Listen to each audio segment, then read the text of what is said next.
નમસ્કાર, આપનું સ્વાગત છે ગુજરાતનો અવાજ ચેનલ ઉપર અને હું છું આપની સાથે કાજલ સુવા। બોટાદમાં જે કડદાકાંડ થયો અને ખાસ કરીને એ મૂળ ગામ હળદર કે જ્યાં ખેડૂતોની સભા થઈ, પ્રવીણ રામ અને રાજુ કરપડા ઉપસ્થિત થયા, એ સભાને સંબોધી રહ્યા હતા અને ત્યારે ઓચિંતાનો પથ્થરમારો શરૂ થાય છે અને ખેડૂતો ઉપર લાઠીચાર્જ થાય છે અને ખેડૂતોને ઢોર માર મારવામાં આવે છે અને એનો ભોગ બને છે એ હળદળ ગામના લોકો। ત્યારે આજે એ બાકી રહેલા 7 લોકોને પણ જામીન મળ્યા છે અને રાજકોટ હું અહીં ઉપસ્થિત છું અને મારી સાથે એ હળદળ ગામના લોકો ઉપસ્થિત છે। મારે તમને સીધા 5 સવાલ પૂછવા છે। એ સવાલ કે એનાથી કદાચ ગુજરાતની જનતાને અને તમામ લોકોને જવાબ મળશે કે તે દિવસે ખરેખર થયું હતું શું। તમે હળદળ ગામના છો, એ ગામમાં જ્યાં આ સભાનું આયોજન થયું હતું, શું તમને ખબર હતી કે આ સભા થવાની છે? ના, આમ તો મને ખબર નથી, પણ અચાનક જ તે બધું થઈ ગયું હતું સભાનું। રાજુભાઈએ કીધું હતું એ રીતના। અને તમે ત્યાં હળદળમાં રહો છો, તે દિવસે આખી ઘટના શું બની હતી? તમે ત્યાં હાજર હતા? હા, થોડીક વાર હતા મેડમ અમે પણ સભામાં। પછી તો કાંઈ ખબર જ ન પડી, અચાનક કોઈ પથ્થર મારવા માંડ્યા।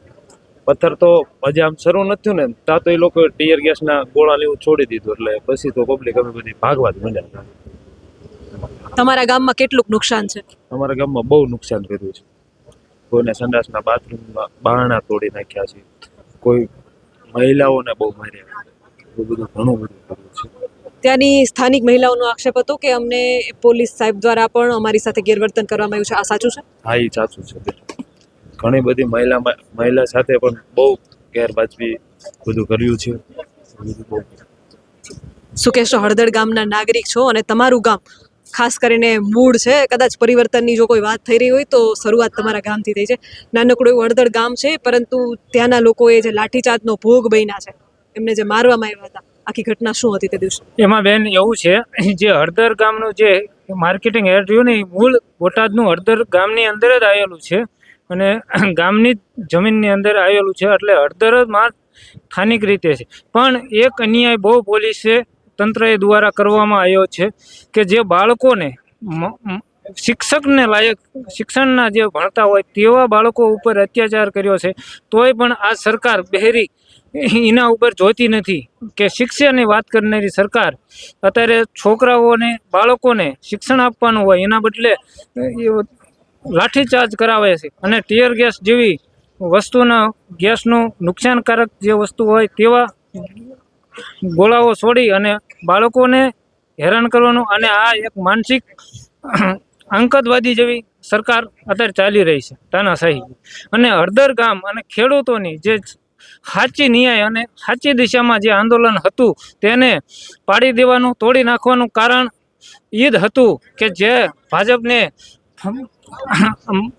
પાળ્યાતા ઉદ્યોગપતિ અને ઉદ્યોગપતિના માણસો માટે જ કરવામાં આવે છે। ખાસ કરીને એક સવાલ મારો સીધો છે કે તે દિવસે હું પણ ત્યાં ઘટના સ્થળ ઉપર હાજર હતી। પોલીસની ગાડીને ઉલટાવી નાખવામાં આવી, ખૂબ મોટા પ્રમાણમાં અગાસી ઉપરથી પથ્થર આવ્યા હતા, તો શું આ કોઈ ષડયંત્ર હતું? પહેલાથી પથ્થર ભેગા કરી દેવામાં આવ્યા હતા? તમારું ગામ છે એટલે તમને વધારે ખબર હોય। આમાં એ પહેલેથી ને ષડયંત્ર કરવામાં આવ્યું હતું। કોણે આ ષડયંત્ર કોણે કર્યું? આ ભાજપના લુખાઓ દ્વારા અને ભાજપના સરકારની અને ભાજપના ઈશારે જ કરવામાં આવ્યું હતું। આ ખેડૂતને તોડવા માટે જ તે, નકર આ કરદો ચાલુ રાખવા માટે થઈને જ તે। અને ત્યાર પછી તમારા ગામમાં તમે કીધું કે નિર્દોષ લોકોને લાઠીચાર્જ કર્યો તો એમને ઉપર માર મારવા આવ્યો તો હળદળ ગામના લોકોએ કોઈ એક્શન લીધું છે? એમાં જો મારું નામ જમોડ ચેતન છે, હવે તો મારું એફઆઈઆરમાં નામ નાખ્યું, એ ભાજપવાળા લોકોને મારું નામ પણ ખબર નથી, બરોબર? મારું નામ જમોડ ચેતન છે, તો એ લોકોએ મારું નામ જીતેન્દ્ર ઉર્ફે જીતો ગાંધી એવું બધું લાંબુ કરીને નામ નાખ્યું, અને એવું બધું ભાજપવાળાએ બહુ ષડયંત્ર રચ્યા છે અમારી માથે, ખૂબ જ માછલા ધોયા છે અમારી માથે। આમ જોઈએ ને તો ભાજપવાળાએ તો એની હદ જ વટાવી દીધી છે।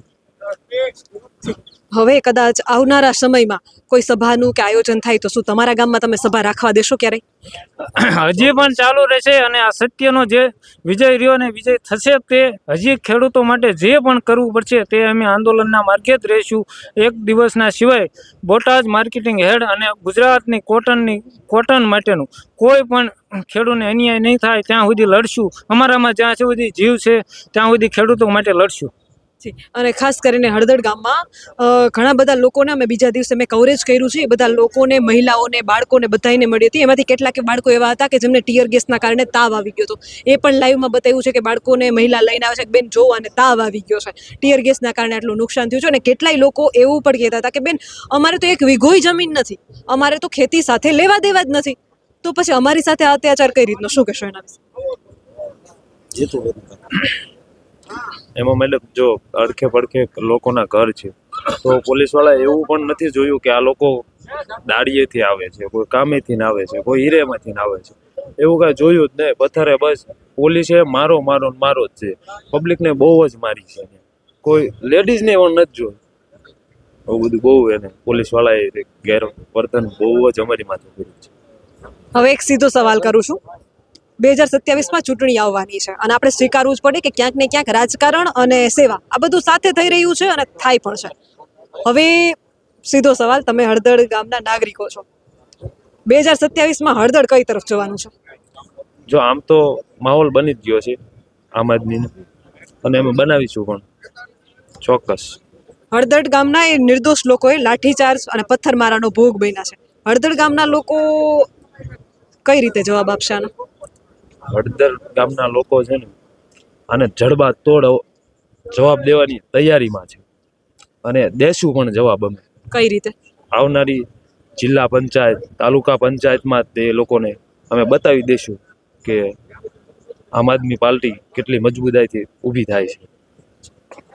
આમ આદમી પાર્ટી જ શા માટે? કોંગ્રેસ પણ છે, અનેક બીજી પાર્ટીઓ છે.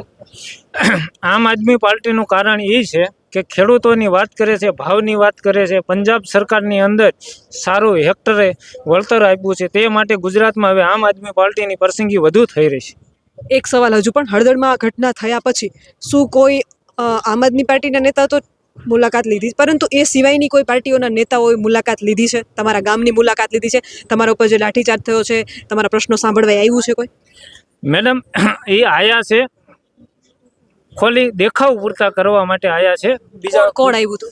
જે ભાજપના નેતાઓ આયા છે, કોંગ્રેસના આયા છે, પણ એ દેખાવ પૂરતા આયા છે. અને આખું કોંગ્રેસનું પ્રદેશ નેતૃત્વ હળદરની અંદર ઉતરી ગયું હતું, પણ તો અહીંયા લોકોને કોઈ પણ સારા 200 જણા પણ નથી મળ્યા. અને તેમ લગભગ આમ આદમીની સાથે જનતાએ મન બનાવી લીધું છે. હળદર અને બોટાદની વિધાનસભાની અને આજુબાજુની બધી વિધાનસભાની અત્યારે લોકો અને ખેડૂતો આમ આદમી સાથે રહેવાના છે, એવો અમને હૈયેથી વિશ્વાસ છે. હજુ એક સવાલ કરવો છે. કાયદાકીય રીતે ખેડૂતો અને તમારા ગામના લોકોને કેટલાયને જેલવાસ ભોગવવો પડ્યો છે, તો કાયદાકીય રીતે તમારી કોણે મદદ કરી હતી લોકોને છોડાવવા માટે? અમારી આમ આદમીની લીગલ ટીમ અને તમામ, હું પણ જેલમાં જઈને આવ્યો છું. અમારા સાથી મિત્ર આ ભાઈ જેલમાં જઈને આવ્યા છે. આ કેટલા ભાઈ, દિવસ જેલમાં? હું 15-16 દિવસ જેલમાં રહી. ભૂપતભાઈ અને મેં એ વાત એમ પણ સાંભળી છે કે એક દિવસ ખાલી એક સમોસો આપવામાં આવ્યો હતો, પાણી પણ નહોતું આપ્યું. આ વાત સાચી છે? ના, મારી વાંયેથી ડિટેન થઈ હતી. થોડાક દિવસ પછી જેલમાં કઈ રીતનું વર્તન થયું હતું તમારી સાથે? જેલમાં અમને પણ એવું પણ કહેવામાં આવ્યું હતું, તમે હવે તમારે રાજકોટ જેલમાં જવું છે કે બીજે જવું છે, નકર તમે આ આંદોલનમાંથી બહાર નીકળી જાજો, તેવું જેલર દ્વારા અને જેલ પ્રશાસન દ્વારા અમને પૂછવામાં આવતું હતું. હા, અને જેલની અંદર અમને કેમ એક બ્લોકની અંદર જેમ ઘેટા બકરા રાખતા તેમ રાખવામાં આવતું હતું. જમવાનું અને પાણી પૂરતું આપવામાં આવતું? નહીં, જમવામાં અને તમામ વસ્તુ જેવું કોઈ બહારથી ન ખાય એવું વધેલું ઘટેલું અમને આપવામાં આવતું હતું. આ એ હળદળ ગામના લોકો હતા કે જ્યાં એ હળદળમાં કડદાકાંડને લઈને મોટી સભાનું આયોજન થયું હતું અને તંત્ર દ્વારા કહેવામાં આવ્યું હતું કે જે સભાની મંજૂરી ન હતી. ત્યારબાદ જે ઘટના બની અને જે લોકોએ જે રીતનું ત્યાં જોયું અને એમણે જે જેલવાસ ભોગવ્યો છે, એમણે પોતાની મંતવ્યો રજૂ કર્યા છે. આવા જ સવાલો અને ખેડૂતોના અવાજ, ગુજરાતના લોકોના અવાજ ઉઠાવતા રહેશો. આપ જોતા રહો ગુજરાતનો અવાજ, અને હું છું આપની સાથે કાજલ સુવા. ખાસ આપણા ચેનલને સબસ્ક્રાઇબ કરવાનું અને ફેસબુક અને ઇન્સ્ટાગ્રામ પર ફોલો કરવાનું ચૂકશો નહીં.